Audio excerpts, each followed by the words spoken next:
So ayan mga kaibigan, ano, ayan oh, basang-basa yung CKP niya, pati yung stator. Ayan. So nakalong wire na rin pala ito mga kaibigan.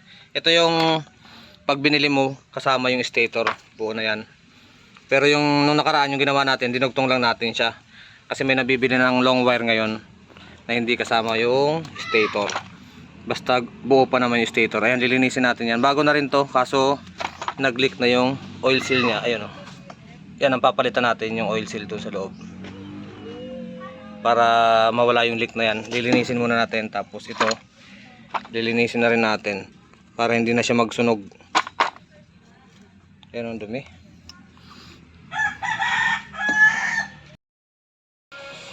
Good morning mga kaibigan, meron tayong customer NMAX B2, ayan, CVT, tsaka PMS na rin. Ayan.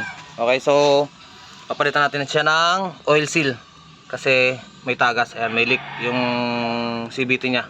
Ito yan sa oil seal. Ayan, linisan na rin natin kasi napakadumi. So ito nga pala mga kaibigan, ano, tip ko lang sa inyo, pag magpapa CVT po kayo, huwag nyong papababara ng CVT cleaning or gasolina itong mga oil seal, kasi yan ang cost ng tumatagas yan pag laging nahuhugasan ng gasolina or ng CVT cleaning. Ayan, kaya siya bumibigay, ano, okay. So pwede yan, hangin-hanginan lang, or kahit dito ka lang mag ano ng gasolina, huwag nyo nang idama yung sa may oil seal, okay. Kaya siya tumatagas. Ito madumi na rin. Ayan, lilinisin natin, tapos nag PMS tayo, okay na yan. Nag throttle body cleaning, goods na yan, okay. So yun mga kaibigan, ayan, sinabay ko na yung magneto cleaning. Ayan, so may tagas din yung kanyang oil seal dito sa kaliwa, sa kanan. Ayan, ito ang naging issue mga kaibigan kung bakit nasisira yung CKP nyo, yung nasisira yung stator nyo, ano. Okay, ayan, balot na balot ng dumi, kasi yung langis niya lumabas na dun sa oil seal sa likod. Ayan, napakadumi ng magneto. So lilinisin natin yan, palitan natin ng oil seal. Inisang gawa na natin to para makondisyon ulit. Ayan, bago na to kasi nasiraan na siya nito, nasunugan na siya ng stator. Nakalong wire na to, kaya bago na yan. Kaso bumigay naman sa kanya yung oil seal. Ayan, so lilinisin natin yan para ma-recover ulit natin, hindi na siya masiraan ng ano, ng stator. Nakakasira po kasi ng CKP yan mga kaibigan, kasi babad sa oil. Ayan, tatanggalin natin yan.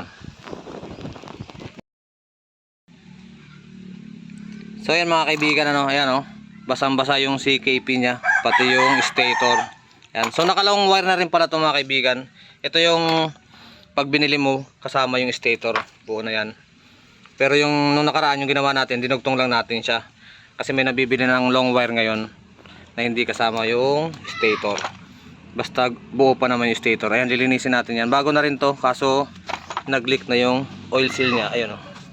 Yan ang papalitan natin, yung oil seal doon sa loob, para mawala yung leak na yan. Lilinisin muna natin, tapos ito lilinisin na rin natin para hindi na siya magsunog. Yan ang dumi.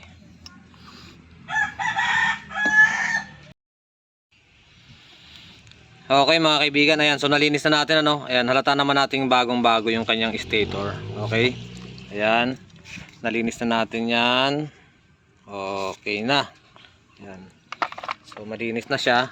Ito malinis na rin. Ayan, ayan, so ugaliin po natin magpa magneto cleaning mga kaibigan, ano. Ayan, so ito na magneto cleaning na rin to, pero matagal na daw nung nasiraan pa siya nito, mga 2023 pa yata nasunugan siya ng stator, or ito yung wire na to, yung Horror 12 na tinatawag natin. Yan, noong 2023 nasunugan siya, nagpalit na siya nitong long wire, kaso hindi siya nagpapamagneto cleaning, kaya sobrang dumi kanina, pati ito.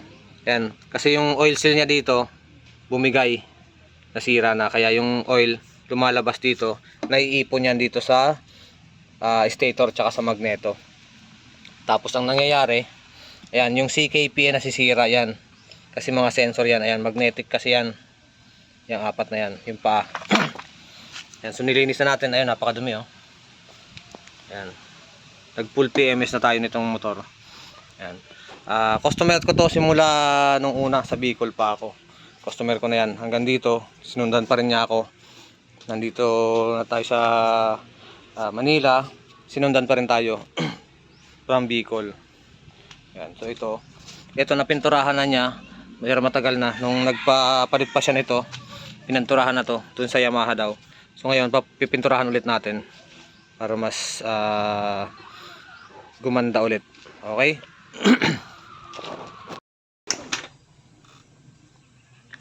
So yun mga kaibigan, nabuo na natin. Okay na yan. Paanda rin natin. Yan, idle up. And then, pabalik na sa minor. Yan. So nabuo na natin yan. Mandar na yan.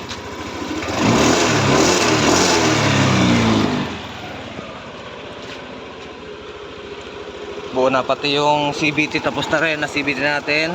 Magneto cleaning tapos na rin. Throttle body. Okay? So titingnan na lang natin yung consumption niya kung magbabago. Kasi medyo lumakas sa gas. Kasi yung idle niya tumaas. Ngayon bumalik na siya sa dati. Okay? So yun lamang mga kaibigan. This is Doc Bob ng Bob Wars Garage.